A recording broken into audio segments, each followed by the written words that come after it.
Hi again then guys, and of course welcome to the second car review from GT Sport 1.53, and what better car to feature second than the Porsche, the new 911 to be featured in the game, our first 993 generation car. We've got the 930, the 991, the 997, pretty strong selection and it's growing all the time.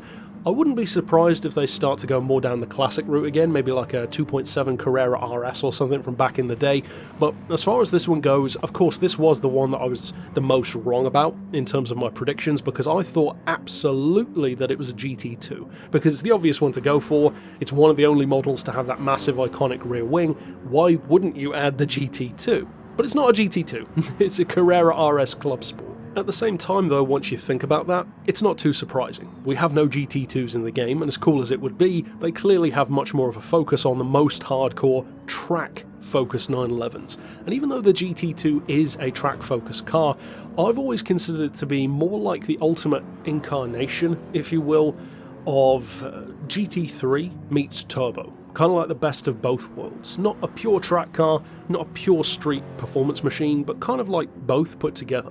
And of course the GT1 even more so. But as far as this one goes, it's almost like the GT3 before the GT3 fully became a thing. It's this stripped out roll cage version. If anything, this feels kind of like a GT3 RS, which is even cooler. And in terms of the spec, in some ways it's actually kind of underwhelming. It's certainly not as powerful as a turbo or a GT2. But it's also very light. 1,235 kilos is fantastic to be working with. Of course, rear engine, rear wheel drive. And even though the car only has 295 horsepower and 261 pound-feet of torque, what it can do with that is very impressive. Now, for full exposure, I did not win this event that I was in.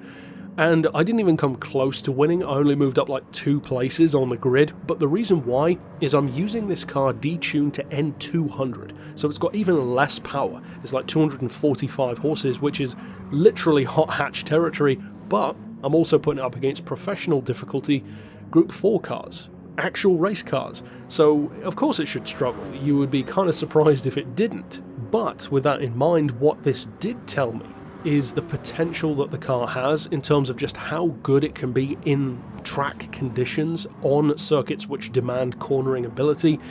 And this car goes above and beyond when it comes to the tuning responsiveness that it has, because this is fantastic through corners. I actually believe this might be the broad sense best handling 911 in the game, street cars of course.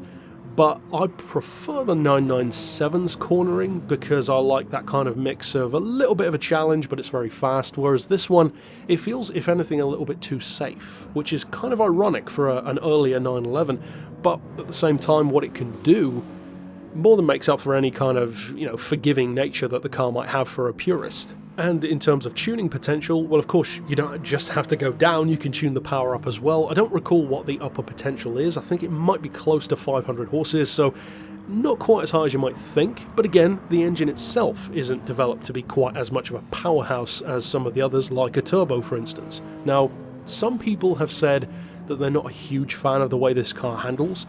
I must admit, I don't fully understand that mentality. I get it with the Ford GT. With this one, not so much, because this is easily one of the most forgiving 911s we've had. 500,000 credits, no matter what way you cut it, is a lot of money for a car that has 295 horsepower, and unlike something such as, for example, the Porsche 356 Speedster, that's a really expensive car for what it is. It's, it's a sporty Beetle with the roof cut off, but it's 1.2 million credits. At the same time though, it's such an icon, and of course it deserves to be expensive. It's kind of like a mini high roller.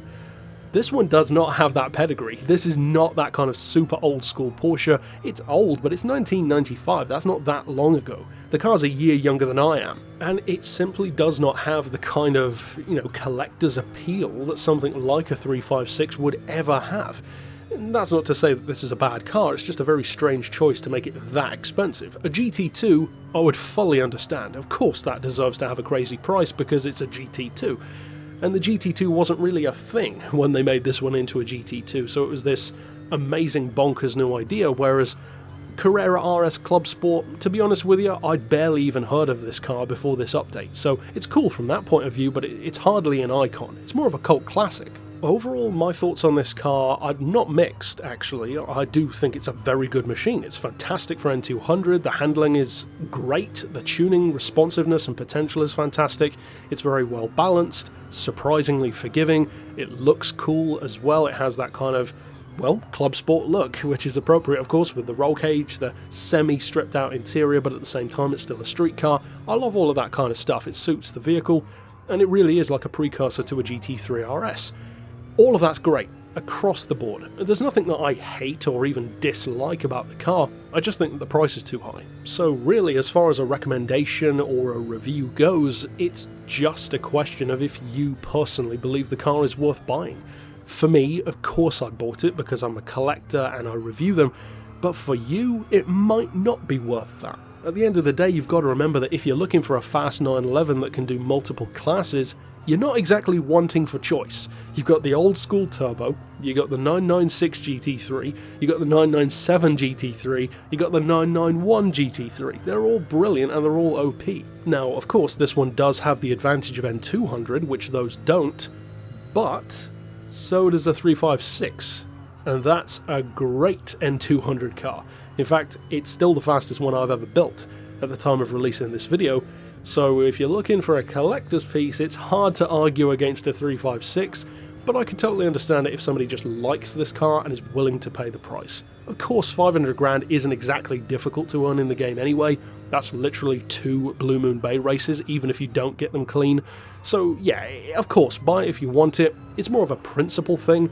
This should not be 50 grand behind a Ford GT. This should be like 200 grand at the most, maybe 250, because that would put it smack dab up against the other 911s, and that would be appropriate. I would be curious to see though how this car legitimately compares to those other 911s, considering that in their relative and respective classes, they're already pretty dominant. The 996 is great in N300, the 997 and the 991 are both great in N400 and N500.